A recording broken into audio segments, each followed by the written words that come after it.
The way he stood up to authority. If only we had him during apartheid, eh? Yeah. We had all kinds of kids in our class. We had the super smart girl, Shirley. Oh, she could read like nobody else. It was amazing. It was a talent that we appreciated. Every time they'd ask her to read, Shirley, please read from us, chapter 4. And she'd get up proudly and she'd pull out her book.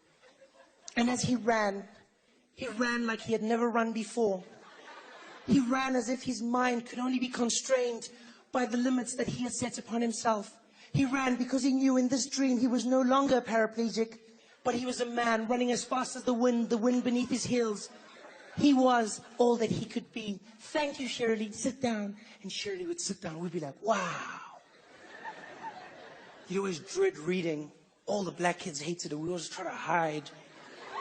Especially in Afrikaans class. Teacher would point you out. Who's going to read next? Wie sal lees? Who's Chippo? Chippo, kan jy lees asseblief? It's Chippo, ma'am. Yes, Chippo, you. Please, can you read? Get up in the class. Ma'am. Ma'am, I can't read, ma'am. No nonsense, Chippo. Please read for us. Ma'am. Eish. De honderd op de hek gesit. Dit was een baie gelukkige hond. Ma'am. Ma'am, what are you laughing at?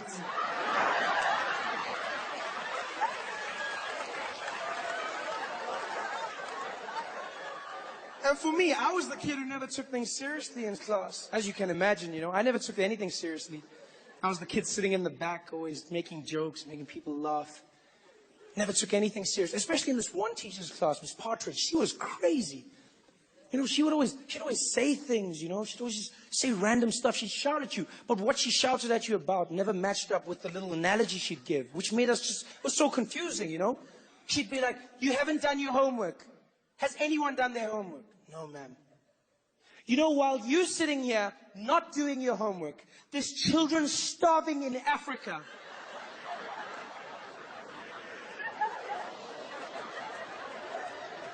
Isn't that food? I remember one day she said something that shocked everyone. She was like, keep quiet. And everyone carried on talking. I said, keep quiet. And everyone carried on. Shut up. You know, while you are talking in class, making noise, did you know that in the year 2000, 1 in every 5 people in this country will have died from AIDS? And everyone in the class was like, oh. I was the one sitting in the back going, wow, really?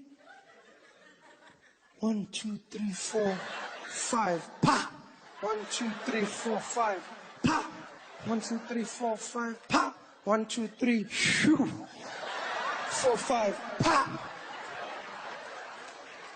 Counting around. 1, 2, 3, 4. 1, 2, 3, 4, 5. Shirley. 1, 2, 3, 4, 5. But how? Oh well. Pa! Because that shit doesn't discriminate.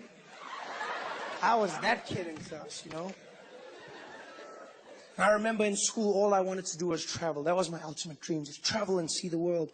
And I've been blessed enough to achieve that, you know, to go around the world working and going on holiday and experiencing things. And it's fascinating getting out there. I remember the first time I was leaving, I was going to the United States. Oh, I was looking forward to that journey. My friends threw a huge party for me and we had a great time celebrating my departure. They were cheering and they were like, Trevor, this is the coolest day in history. This is the best day of your life. I was like, well, it's not the best day. They're like, yes, it is, because you're going to America. It's like, so? They're like, well, don't you get it? For the first time in your life, you're going to be black. I was like, what? They're like, yeah, dude. Because in South Africa, you're colored, but in America, they can't call you colored, so they're going to call you black.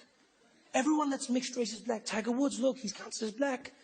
Everybody, they just put them in the categories black. And I was like, wow, really? I did research and I found out they were telling the truth. You can't call anyone, and there are no colored people anywhere else in the world. Only in South Africa. We make them here.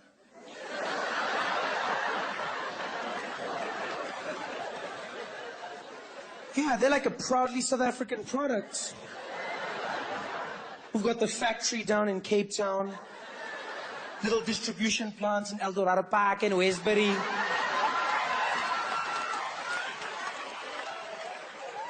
And I couldn't wait to go to the States, you know, to explore this wide world, and amazing, oh, amazing it was. Everything is bigger and better out there. It's a crazy world. We supersize, they mega-size. Everything's bigger in America.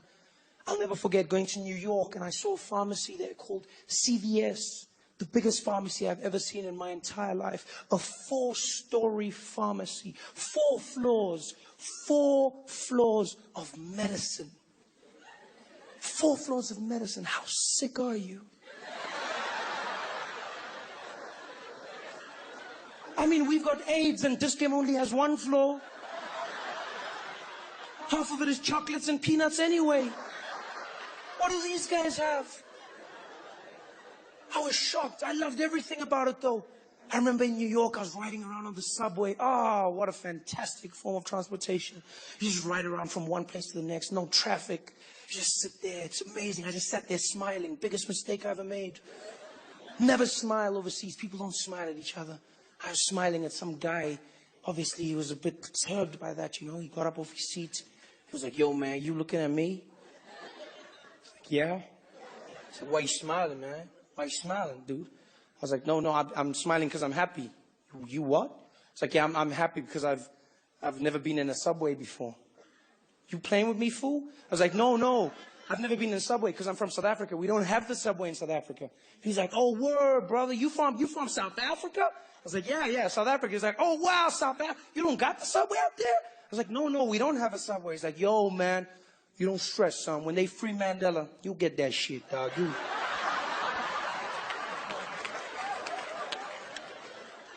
I was like, don't worry about Mandela, dude.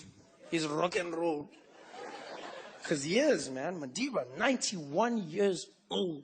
I'm so proud of that guy. That's true Madiba magic. He's that guy, still out and about doing his thing, you know. 91 years old. He threw his birthday party.